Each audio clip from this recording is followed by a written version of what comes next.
You get the atmosphere. I mean, I did find it harrowing. Did you find it harrowing? I did.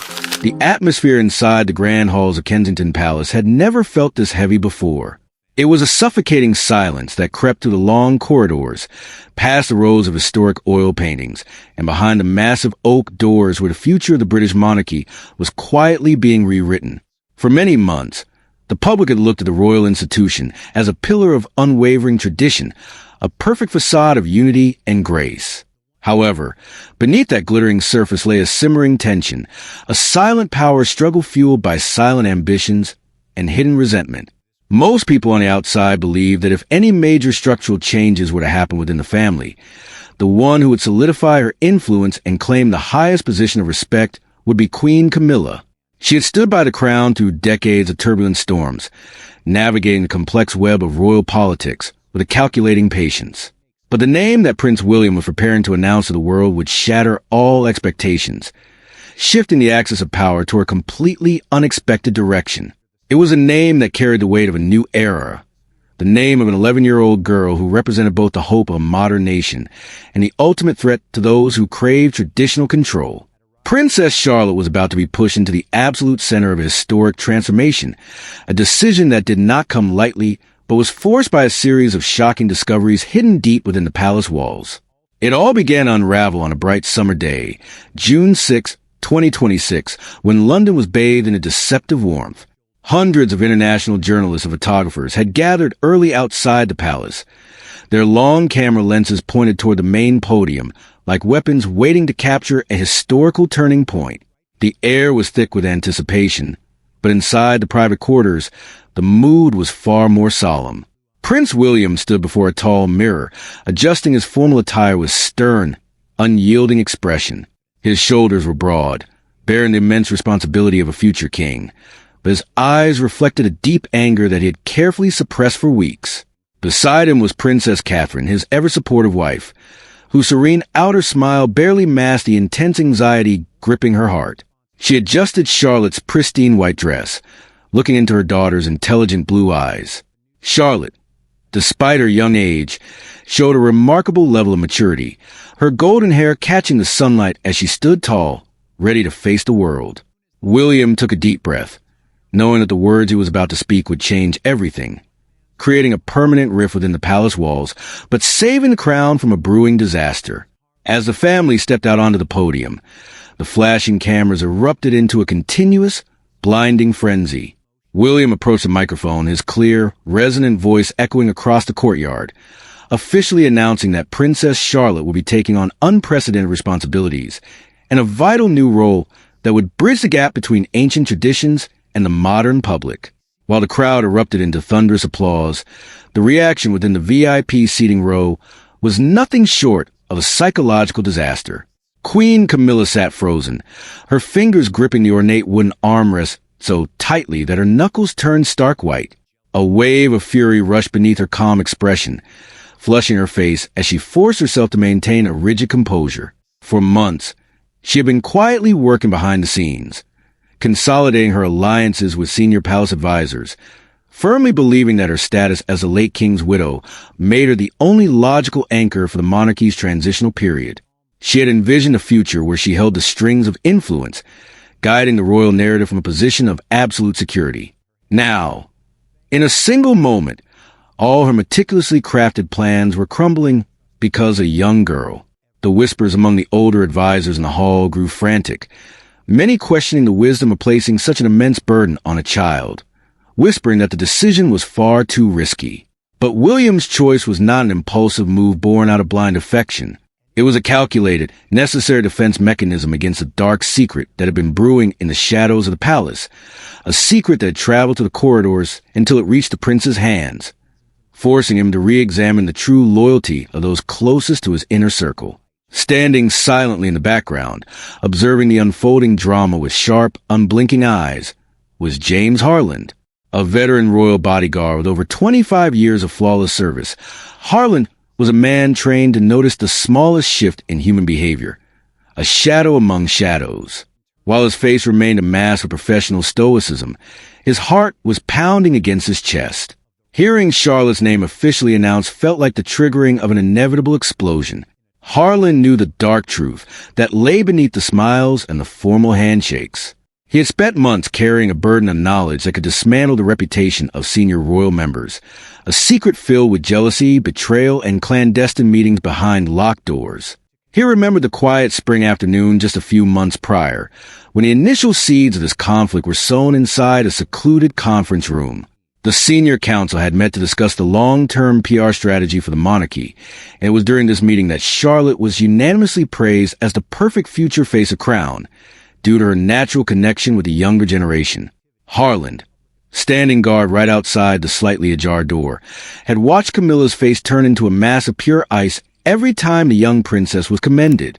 The true storm, however, broke after the meeting concluded and the room emptied, leaving only Camilla and her most trusted confidants.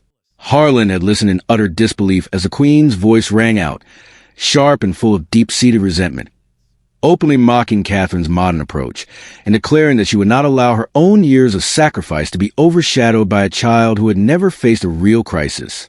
The echoes of that bitter confrontation inside the closed conference room had long faded, but the psychological warfare within Kensington Palace was only escalating into a dangerous psychological game. Following that tense afternoon, Queen Camilla adopted a chillingly brilliant tactic: absolute surface compliance mixed with invisible, systematic sabotage.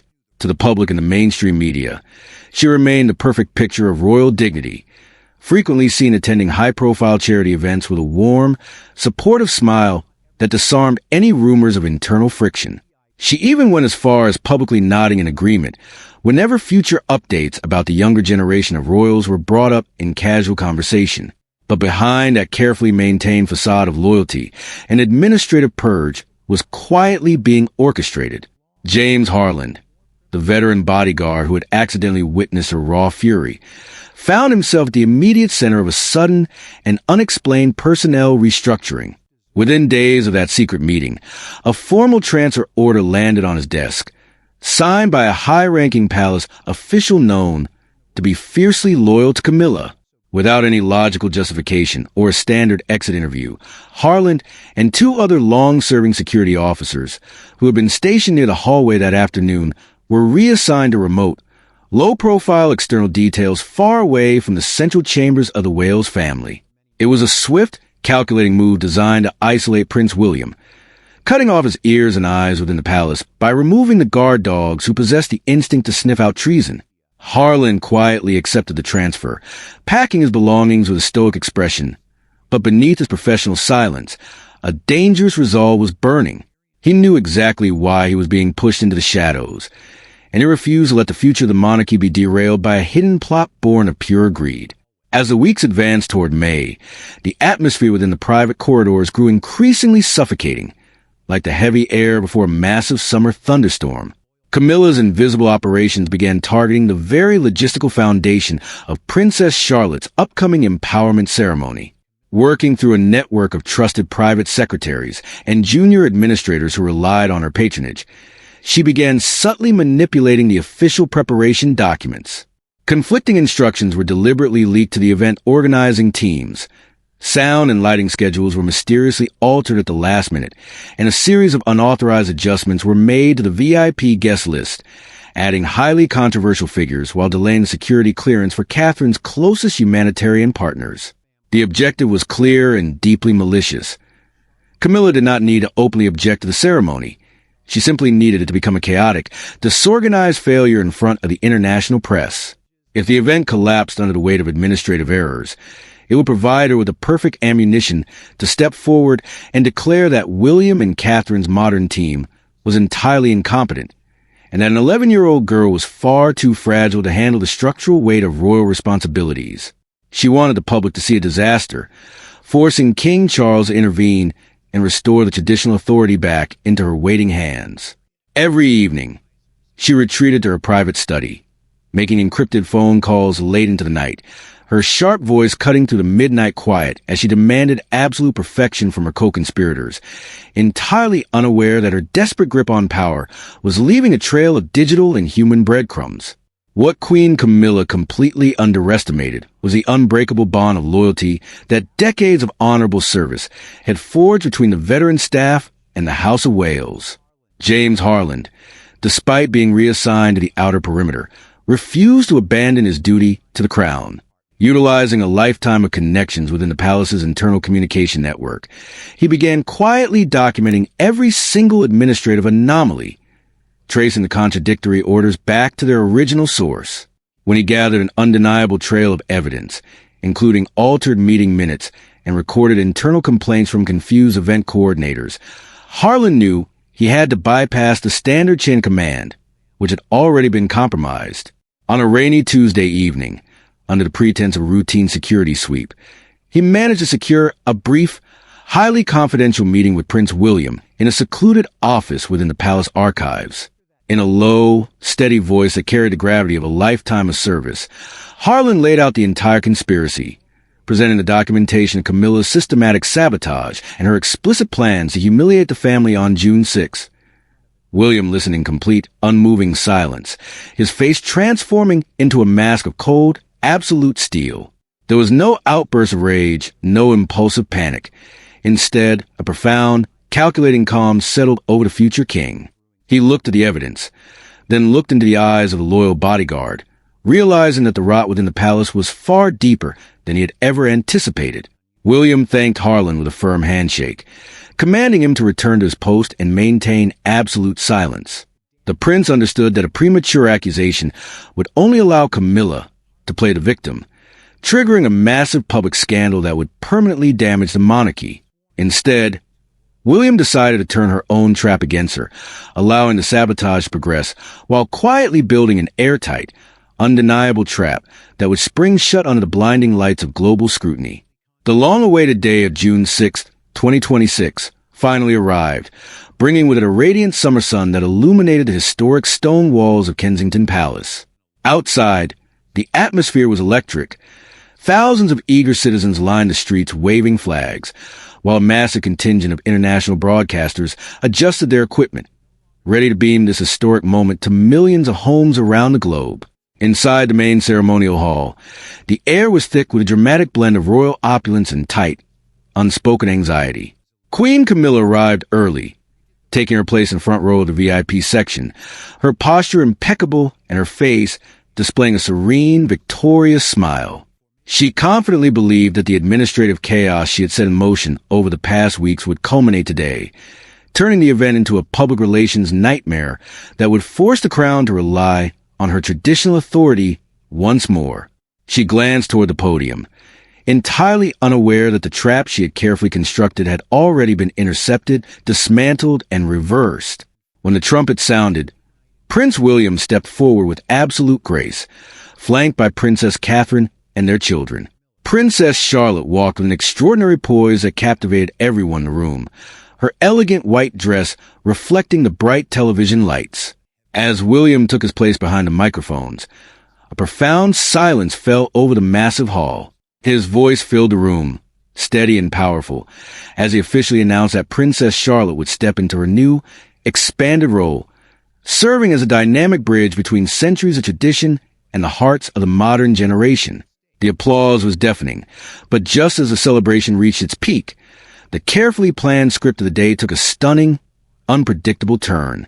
Queen Camilla, unable to contain her deep-seated resentment as she saw her months of plotting yield no administrative failure, made a fatal miscalculation driven by pure desperation. Moving against all royal protocol, she rose from her seat, her voice sharp and trembling with an intense, raw emotion that immediately cut to the fading applause, loudly questioning the wisdom of bypassing years of dedicated service in favor of an untested child.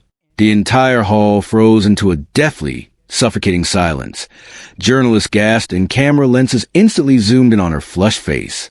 Prince William, however, did not flinch. With a calm that was far more terrifying than anger, he calmly signaled to the palace technicians. Suddenly, the massive digital screens behind the podium, which were supposed to display historical family portraits, flickered and changed. To the absolute horror of Camilla and her remaining allies, a sequence of ironclad evidence began to play before the eyes of the entire world. Secure audio recordings of her midnight phone calls echoed to the sound system, accompanied by clear digital logs of altered event documents and receipts of unauthorized payments made to manipulate the organization of the ceremony. Every hidden calculation, every desperate act of sabotage, and every private insult directed at the Wales family was systematically exposed under the unforgiving glare of global transparency. The psychological collapse inside the hall was absolute as the undeniable truth laid bare the severe rot of internal betrayal. Camilla sat down heavily, her face turning completely pale as her forced explanations crumbled into a broken, unconvincing murmur before the heavy weight of the evidence. Prince William addressed the assembly once more, his voice ringing with a solemn authority that made it clear that the modern monarchy would no longer tolerate shadowy plots or selfish ambitions, declaring that transparency and accountability would be the only foundation for the future of the crown.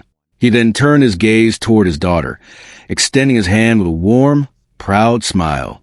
Under a renewed, thunderous wave of emotional applause, Princess Charlotte stepped forward to accept her historic responsibility, her eyes glistening with tears of relief and determination.